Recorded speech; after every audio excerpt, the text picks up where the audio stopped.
Shalom uvracha. I am Dr. Aryeh Tepper, the Director of Publications at the American Sephardi Federation and a Research Fellow at the Israeli Center for Israel Studies at Ben-Gurion University. It is my pleasure to be here. Thank you very much, Dr. Drora Arusi, the Director of the American Sephardi Federation's Institute of Jewish Experience, for the opportunity to speak about a learned and important book, Rabbi Dr. Sharon Shalom's From Sinai to Ethiopia, first published in Hebrew in Israel in 2012 and translated into English in 2016.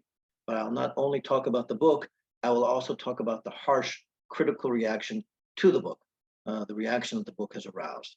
My angle, I am a lover of Jewish thought. I have a PhD in Jewish thought from Hebrew University. I wrote on the Guide for the Perplexed.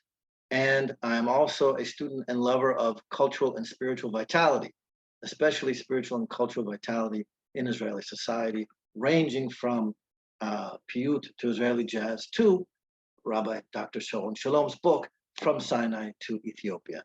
And we're going to call him Rav Sharon for the sake of simplicity from here on out. Okay, so a few words about Rav Sharon. Rav Sharon was born and raised in Ethiopia, and he moved to Israel at age 11 from the Sudan, came alone without his parents. A remarkable personal story, but putting that story aside, he is the director of the Kiryat Ono College International Center for the Study of Ethiopian Jewry. He is an ordained rabbi recognized. He received his ordination from the chief rabbinate of the state of Israel. He received a traditional education. He is a communal rabbi in the city of Kiryat Gat and also a scholar of Jewish thought, specializing in Ethiopian Jewish tradition. As I mentioned, the book has been harshly criticized. What's in the book? Well, it's important to note the book has a couple of important approbations, haskamot. Rabbi, for instance, Nachum Rabinovich, Zichrono Livracha, Rosh Yeshiva in Ma'ale Adumim, wrote an approbation. I point this out only to emphasize that it's a serious scholarly book. In addition to the approbations, the book itself, the book divides into two parts. You have an agadic portion, or the intellectual, emotional, spiritual dimension of Judaism is treated in the opening part, and a halachic or legal dimension, in which the Ethiopian Jewish rulings are presented in dialogue with the mainstream rabbinic rulings, especially when those rulings diverge. So the book has been harshly criticized by a number of religious figures from within the Orthodox establishment, and today I'm going to isolate what seems to me to be one of the main reasons for the harsh critical reaction, a righteous indignation that, of course, points to a raw nerve. And in my opinion, that same raw nerve is what makes the book so fascinating and important in the first place. Okay, in the book, From Sinai to Ethiopia, Rav Sharon argues most fundamentally that the Ethiopian Jewish tradition is an authentic Jewish tradition with a rich intellectual spiritual dimension. There's a great exploration of the Ethiopian value of submission in the service of God. Rav Sharon calls Ethiopian Jewry a living geniza, a repository of all of this wonderful wisdom and customs and tradition. Aside from the intellectual spiritual dimension, it has a rich legal dimension. Rav Sharon also sees himself as fully part of the rabbinic Jewish tradition. He sees himself as from within. So what's the controversy? Well, as Rav Sharon details, the Ethiopian tradition bypasses the Talmud. It's rooted in the Ethiopian Jewish tradition, according to its own self-understanding, is rooted in biblical times. The Ethiopian Jews were separated from the rest of Klal Yisrael, from the people of Israel, developed in isolation. And so they have a number of traditions that diverge and ways of doing things that deeply diverge from the rest of world Jewry. Now, it's important to point out that the Talmud, which the Ethiopian Jewish tradition bypasses, the Talmud has been the common denominator of rabbinic Judaism for the past 2,000 years. I mean, basically, Judaism as we know it is inconceivable without the Talmud. The Talmud is the foundation of halakha, much of our prayer book. It's an important book for the mystical Kabbalistic tradition. One of the great heroes of that mystical Kabbalistic tradition of Shimon Bar Yochai, Rabbi Shimon Bar Yochai, comes from the Talmud. And as well, the rationalist theological tradition is in dialogue always with the Talmudic tradition. So a tradition like the Jewish Ethiopian Jewish tradition that doesn't go through the stages of the Talmud is suspect in the eyes of the religious establishment, and understandably so. Here's the question: can there be an authentic Jewish tradition in connection to the God of Israel that doesn't go through the Talmud? Rav Sharon's answer is yes, and he insists that he's being true to the tradition in saying yes. What's his argument? Read the book. Okay, a little historical context for the book and its reaction. The religious authorities in Israel, while accepting the Jewishness of Ethiopian Jews in the 1980s, didn't recognize, and still largely don't recognize, the legitimacy of the Ethiopian tradition, the Ethiopian Jewish tradition. So Ethiopian Jews were assimilated into mainstream rabbinic practice. And here we come across an additional dimension or layer to the story. One of the main forces pushing for the absorption of Ethiopian Jewry into normative Orthodox practice and into Israeli society, absorbing them into Israeli society, has been the Shas political movement. Who is Shas? This is a powerful political party and social movement that represents a Sephardi rabbinic perspective, or at least presents itself as representing a Sephardic rabbinic perspective, that was founded by Rabbi Ovadia Yosef, who is a great scholar and political figure. And he basically, Rav Ovadia, to say it most simply, nationalized the Sephardi tradition. What does that mean? Most simply, he said, instead of Jews from Arab and Islamic lands behaving according to the traditions they knew from their countries of origin in the land of Israel, all of the Sephardim have to behave according to the ruling of Mara Da'atra, Rav Yosef Karo, the authority of the land of Israel. Everyone should behave in this one way. So he created this almost this national Sephardi tradition, cross-communal. Rav Ovadia, it should also be emphasized, he was one of the pioneers in ruling that the Ethiopian Jews are actually Jewish. Based upon his ruling, the state of Israel brought the Ethiopian Jews to the state of Israel. So there's a sizable minority of Ethiopian Jews today who have been assimilated into the world of Shas. I live in the small town of Ofakim. We have a population of Ethiopian Shasnikim in our city. And by the way, they would agree with the criticism of Rav Shalom's book. So in this context, let's take a look at a fascinating interview from January of 2019 with Rav Shalom. The interview appears in Sephardi Ideas Monthly, a monthly newsletter from the American Sephardi Federation. Full disclosure, I edit it. And in this interview with Rav Shalom, which was featured in January 2019, Rav Shalom is asked a question, the following. It was recently reported that portions of Rav Ovadia Yosef's halachic compendium, Yalkut Yosef, the same Rav Ovadia who I just mentioned, in his halachic compendium, he lays down the rulings that are to be universally accepted among Sephardim, that portions of this compendium are being translated into Amharic, meaning the expectation is that the Ethiopian Jews will likewise be assimilated into this tradition. This would seem to indicate that efforts are being made to integrate the Ethiopian Jewish public into the mainstream of contemporary Israeli religious practice. What's your view of these efforts? Rav Shalom, in the first paragraph, he honors the initiative. He honors those who are behind the initiative. He says that it's substantive. In the second paragraph, he offers his gratitude, and he says that this initiative is based upon gratitude. There's more to the story than just making Rav Ovadia's writings accessible. He says it's also a way for Ethiopian Jews to say thank you, and as a sign of their thankfulness, to stay faithful to his way. So on the face of it, it's a blessed undertaking. But then Rav Sharon says the following. That said, there's a deeper inner truth.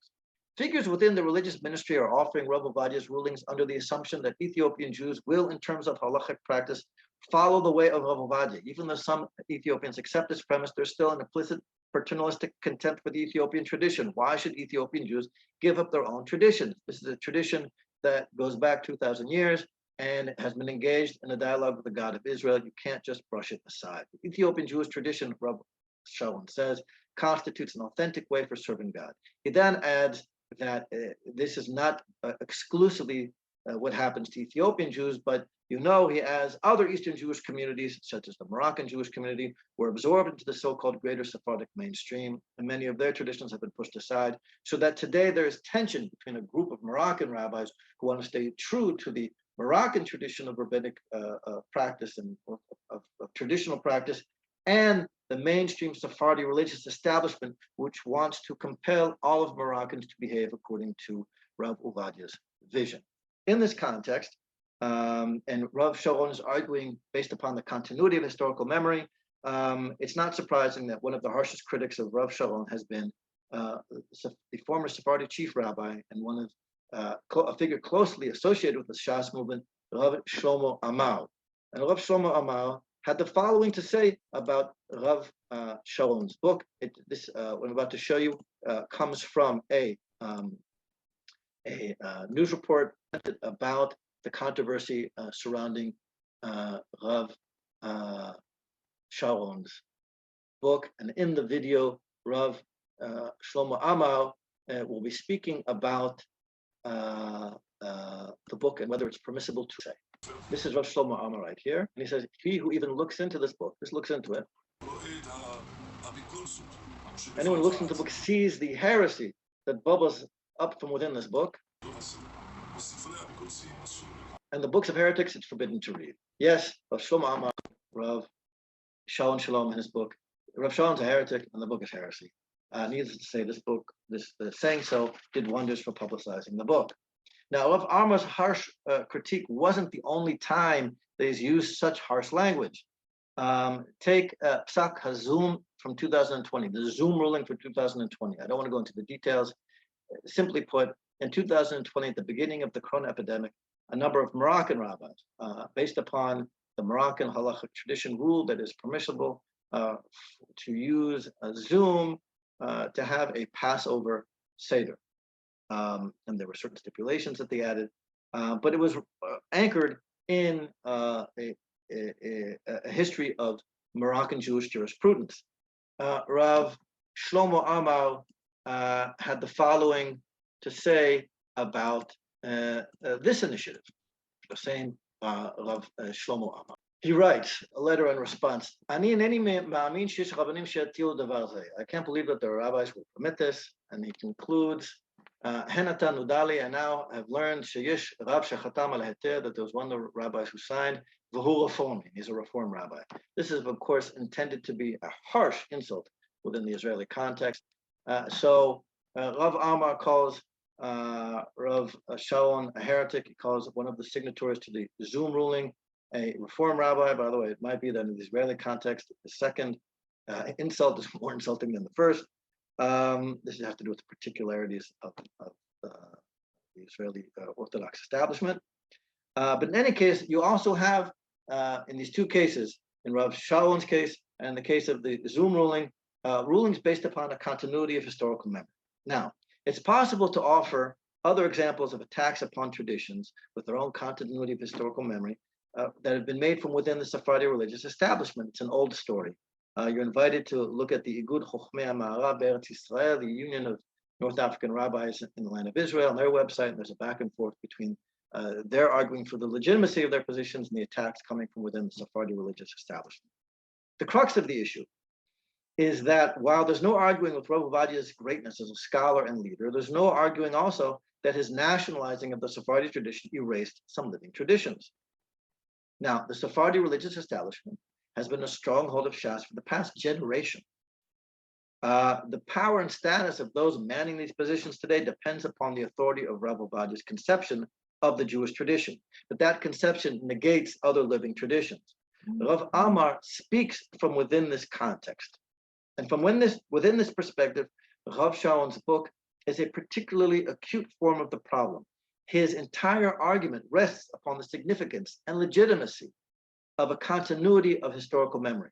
Not only does the Ethiopian Jewish tradition bypass Rav Ovadiah and bypass Rav Yosef Karo, it bypasses the Talmud. Now, the Talmud in Hebrew, if you want to say Talmud in Hebrew, one of the ways of saying it is through a Hebrew acronym, shas.